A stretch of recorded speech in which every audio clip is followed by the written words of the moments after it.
Bonjour tout le monde, bienvenue pour ce nouveau cours, donc c'est le 4e cours du chapitre 7, où là cette fois-ci on va s'intéresser à la maîtrise de la reproduction. En gros, l'idée c'est de dire vous ne voulez pas d'enfants pour le moment, dans ce cas-là il y a différents moyens qui vous permettent d'empêcher d'avoir des enfants après un rapport sexuel, ou sinon vous avez aussi le fait que parfois, vous avez certains couples qui ont des difficultés à avoir des enfants.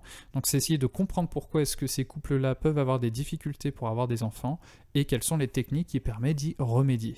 Voilà. Allez, c'est parti. On attaque directement là-dedans. Donc, on attaque la 3e partie, maîtrise de la reproduction chez l'homme. Alors, on va s'intéresser dans un premier temps, en termes de maîtrise de la fécondation, c'est en gros voir les moyens de contraception pour éviter d'avoir un enfant si ce n'est pas le moment d'en avoir. Donc il y a en fait j'ai centré une activité sur la chose suivante, c'est les pilules. Donc vous avez deux molécules différentes, deux pilules différentes. Il y en a une qui bloque l'ovulation, les follicules ovariens contenant les ovules ne rentrent pas dans un cycle de maturation. Et puis vous avez une autre pilule qui modifie la muqueuse utérine, ça va la rendre plus fine, ça va empêcher l'anidation, qui a fait la fixation de l'œuf fécondé dans cette muqueuse. Et en fait, moi, ma question, c'est sur le document suivant, ici. Je vais vous demander de repasser en bleu l'hormone qui est bloqué par la molécule qui est bleue, là, et aussi de me barrer ce qui ne se passe plus en bleu sur ce schéma-là. Il y a un truc qui va plus se passer, il faudra le barrer. Après, vous faites exactement le même travail pour la molécule 2, donc qui sera... vous faites exactement la même chose, mais en rouge. Donc il faut repasser en rouge l'hormone qui est bloquée, et puis vous me barrez en rouge le truc qui va plus se passer. Allez, c'est parti, au travail. Bien, on attaque avec la première question. Donc, une molécule qui bloque l'ovulation, eh bien, on va avoir l'hormone qui permet de faire l'ovulation, je rappelle que c'est la LH, donc ça veut dire que la molécule qu'on va prendre va bloquer l'action de la LH, et comme la LH ne pourra plus agir, on n'a pas d'ovulation. Donc en fait, là, on peut directement commencer à barrer ici, et après se poser la question, mais tiens, mais qu'est-ce qui fait que l'ovulation ne se passe plus? D'après vos cours que vous connaissez sur le bout des doigts, vous savez que c'est la LH qui permet l'ovulation, donc vous savez que l'hormone qui est bloquée avec cette première pilule, avec cette première molécule, c'est donc la LH. Maintenant, autre chose. On passe à l'autre molécule, l'autre pilule si vous préférez. Il faut savoir que la pilule qui est la plus souvent prise, il y a beaucoup de pilules de ce genre-là, celle qui est la molécule qui est en rouge. Alors, en sachant qu'il y a des pilules qui font et ce que fait la molécule 2 et la molécule 1. Il y a des trucs qui combinent les deux. Alors, ici, on est dans le cas d'une pilule qui va vous bloquer ça. C'est-à-dire qu'on va avoir toujours la paroi utérine qui sera fine. Donc, quelle est l'hormone qui permet d'avoir une paroi utérine très très large? C'est la progestérone. J'en déduis que si ici, la paroi utérine n'arrive pas à grandir, c'est parce que ma molécule numéro 2 va bloquer la progestérone. Voilà, on a terminé avec la molécule bleue qui bloque l'ovulation parce que ça bloque la LH, et la deuxième molécule qui va bloquer l'épaississement de la paroi utérine, de l'endomètre, parce que ça bloque la progestérone. En sachant qu'il y a des pilules qui combinent les deux, donc pour avoir une fécondation, c'est quand même très très compliqué. Enfin, la fécondation peut se passer si on n'a que ça. En revanche, l'embryon, s'il cherche à s'implanter, il ne pourra pas, donc il n'y a pas de développement embryonnaire, donc il n'y a pas de bébé à la fin. Voilà. Alors, si je reprends un petit peu tout ça, vous remarquerez que j'ai mis des petits numéros ici. Et les numéros, là je vous donne les explications. En numéro 1, déjà s'il n'y a pas de dépôt de sperme, c'est ce qui est représenté là, on ne va pas avoir de fécondation. Et ça c'est possible grâce au préservatif, qu'il soit masculin ou féminin. Il n'y a pas de... Enfin, en tout cas, pour le masculin, c'est clair, il n'y a pas de dépôt. Mais en tout cas, même avec le préservatif féminin, si on a dépôt, les spermatozoïdes ne peuvent pas rentrer dans l'utérus. C'est pas possible. Ensuite, deuxièmement, col de l'utérus infranchissable pour les spermatozoïdes, ça peut être possible grâce à la pilule. Et aussi, on n'a pas d'ovulation. Donc si à la fois les spermatozoïdes ne peuvent pas passer parce que ici le col est complètement fermé et qu'en plus on n'a pas d'ovulation, on risque pas d'avoir rencontre du spermatozoïde et de l'ovule. Après, l'étape 4, le fait qu'un embryon ne puisse pas s'implanter, c'est avec la pilule et aussi le stérilet. Hein. Le stérilet est donc un objet qui est posé dans l'utérus qui va induire des réactions inflammatoires en continu au niveau de l'endomètre de l'utérus. Et si on a des réactions inflammatoires de l'endomètre, dans ce cas-là, l'endomètre est trop occupé à réagir contre le stérilet pour qu'il y ait une nidation qui puisse se faire. Donc dans ce cas-là, il n'y a pas de nidation, il n'y a pas de développement embryonnaire. Donc voilà, en fait, tous les moyens les plus connus. Donc le préservatif, je pense que pour vous, c'était le plus connu pour vous. Il y a aussi les pilules, vous en avez tous beaucoup entendu parler. Simplement, il faut savoir comment est-ce que tout ça fonctionne. C'est pour ça que je vous ai fait travailler ça dans le chapitre d'avant, pour comprendre comment fonctionnent les pilules. Voilà, donc c'est simplement le fait de bloquer l'action de certaines hormones. Et ensuite, il y a le stérilet aussi qui est assez utilisé et plutôt efficace également. Alors, j'ai une précision quand même, c'est que là, j'essaie de vous sensibiliser, c'est que les pilules, le stérilet, ça ne va pas jouer sur les maladies sexuellement transmissibles. Il n'y a qu'un seul truc qui vous protégera de ces cochonneries, ce sont les préservatifs. Donc à partir du moment, surtout quand vous serez plus grand pour vous, c'est toujours porter un fichu préservatif. Hein, d'accord ? D'accord ? Bien, je passe à la suite. Donc, bilan. La contraception, ça permet de désigner toutes les méthodes utilisées pour éviter une grossesse. Et en fait, on a deux techniques, c'est-à-dire empêcher la rencontre entre un spermatozoïde et un ovule. Dans ce cas-là, on va empêcher une fécondation. On va parler donc de contraception. Et aussi, on a un autre phénomène, c'est le fait qu'un embryon puisse quand même se former, mais par contre, il ne pourra pas s'implanter. On va parler de contragestion, c'est-à-dire qu'on est contre la gestation. Donc voilà. Allez, j'avance avec la nuance de ces deux termes, et on va enchaîner avec la PMA. Je vous propose un exercice. Je vous dis qu'on imagine que vous êtes médecin. Il y a un couple qui vient auprès de vous, donc un homme, une femme, qui aimerait avoir un enfant. Ils ont essayé pendant plusieurs années avec des rapports sexuels non protégés, c'est-à-dire que la rencontre entre ovule et sperme a été faisable, mais il n'y a eu aucune grossesse de déclarée. Donc visiblement, il y a un souci de fertilité, c'est-à-dire que le couple est visiblement stérile et dans un premier temps, on va chercher à comprendre pourquoi est-ce qu'il y a un problème pour faire un enfant. Donc, vous leur demandez de faire deux choses. À madame de faire passer un examen pour voir dans quel état est l'appareil reproducteur de la femme, donc tout ce qui est utérus, trompe, utérine, les ovaires. Et à monsieur, on va demander de faire un spermogramme.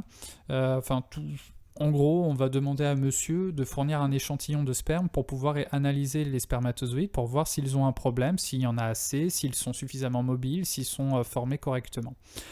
Donc une fois que ces examens sont faits, vous avez le résultat et je vous demande, première question, de me proposer une hypothèse pour dire pourquoi est-ce que le couple n'arrive pas à avoir d'enfant. Et après, deuxième exercice, il faudra me proposer au couple donc un protocole pour pouvoir faire en sorte de passer outre leurs difficultés pour qu'ils puissent avoir un enfant. Et attention, je bien dis un enfant biologique qui vienne de eux deux, c'est-à-dire qui vienne de la rencontre d'un ovule de madame avec un spermatozoïde de monsieur. D'accord ? Ne me parlez pas d'adoption, merci.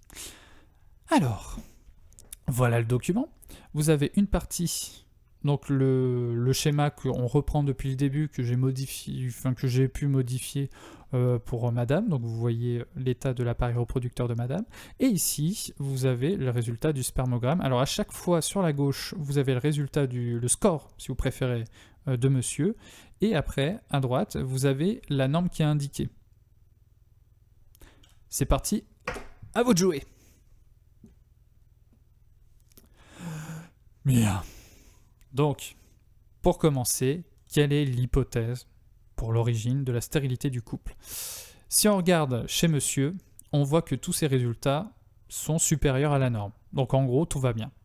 En revanche, chez madame, on remarquera que les trompes utérines ont un souci, c'est-à-dire qu'on a une section, c'est bouché. Ce qui veut dire que quand bien même on a des ovulations, la rencontre entre un spermatozoïde et un ovule est impossible.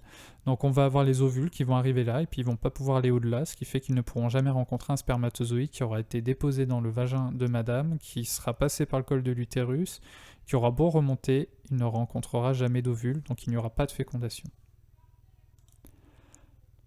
Ensuite, proposer un protocole médical.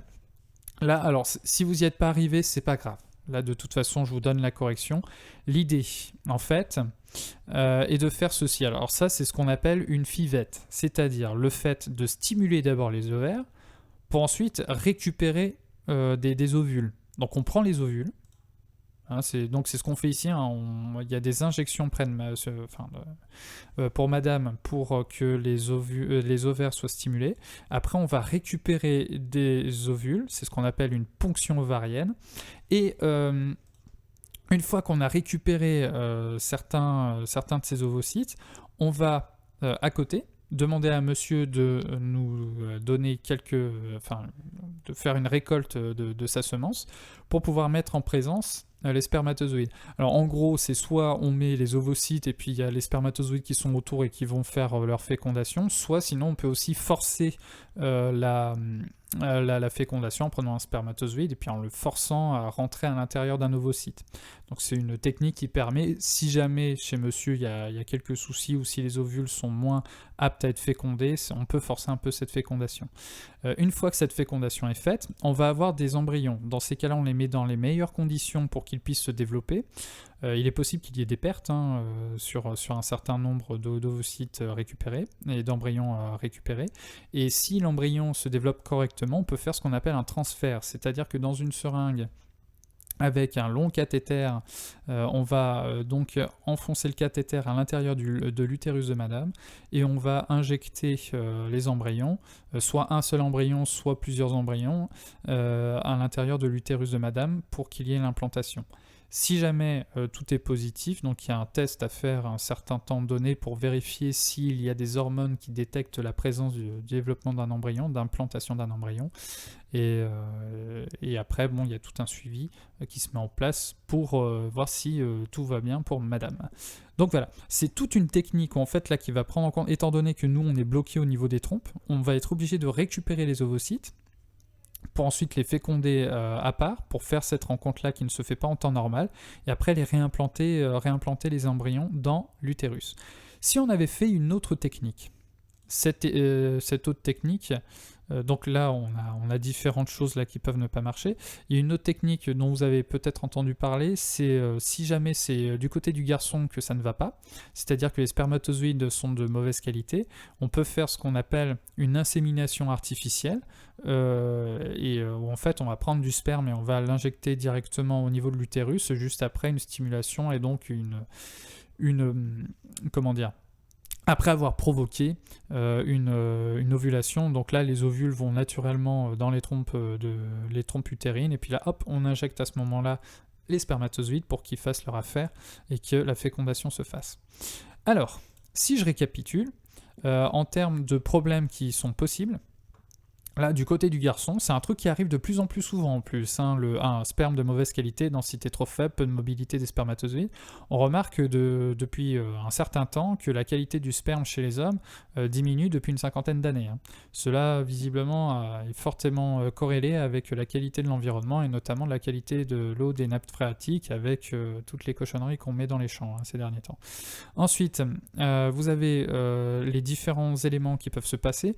Le fait que les ovaires soient non fonctionnels, c'est-à-dire qu'on ait des kystes, des éléments qui peuvent perturber le fonctionnement correct des ovaires. Vous avez aussi le fait que les trompes puissent être obstruées, c'est possible, et aussi avoir un endomètre qui soit trop endommagé pour qu'il y ait donc une implantation qui puisse se faire. Dans ce cas-là, c'est encore un autre problème. Vous avez probablement entendu parler des mères porteuses, alors c'est interdit en France, mais c'est pour ça que dans certains pays, à coût de beaucoup d'argent, certaines personnes passent par ce biais-là, puisque malheureusement, madame, il n'y a aucune possibilité pour qu'un embryon puisse s'implanter. C'est assez malheureux. Donc voilà, les deux techniques dont je vous ai parlé, donc la FIV, donc fécondation in vitro. Il ne faut pas oublier de parler de FIVET, c'est-à-dire c'est fécondation in vitro et transfert d'embryon. C'est important parce que si on fait juste une fécondation in vitro, le bébé il va pas grandir dans le tube à essai. Hein. Il faut le réimplanter dans l'utérus, sinon il n'y a pas de développement. Et à côté, l'insémination artificielle, donc c'était ce que je vous racontais avec le dépôt des spermatozoïdes qui vont aller à la rencontre de l'ovocyte. Voilà, le bilan qui permet de récapituler tout ça. Voilà, donc vous avez toutes les infos et pour les moyens de contraception et aussi pour la PMA qui peut vous paraître un peu obscur. C'est assez intéressant, il y a beaucoup d'éléments qui permettent de comprendre, notamment en histoire-géographie, je pense qu'il y a plein d'histoires de reines et de rois qui n'arrivent pas à avoir d'enfants, et en fait, si ça se trouve, ils auraient pu faire de la PMA à l'époque, mais bon, ça n'existait pas encore. Voilà, je vous remercie, on a terminé aujourd'hui ce chapitre avec l'insémination artificielle et la FIVET, ces deux définitions qu'il faut connaître, impérativement. Je vous souhaite de bien travailler, de bien continuer à travailler, prenez soin de vous surtout, et à tout bientôt. Petite information, je vous enverrai des petits messages sur Pronote, pour que vous fassiez des petits QCM pendant ces vacances. Voilà, je vous embête pas plus, au revoir, à tout bientôt, travaillez bien.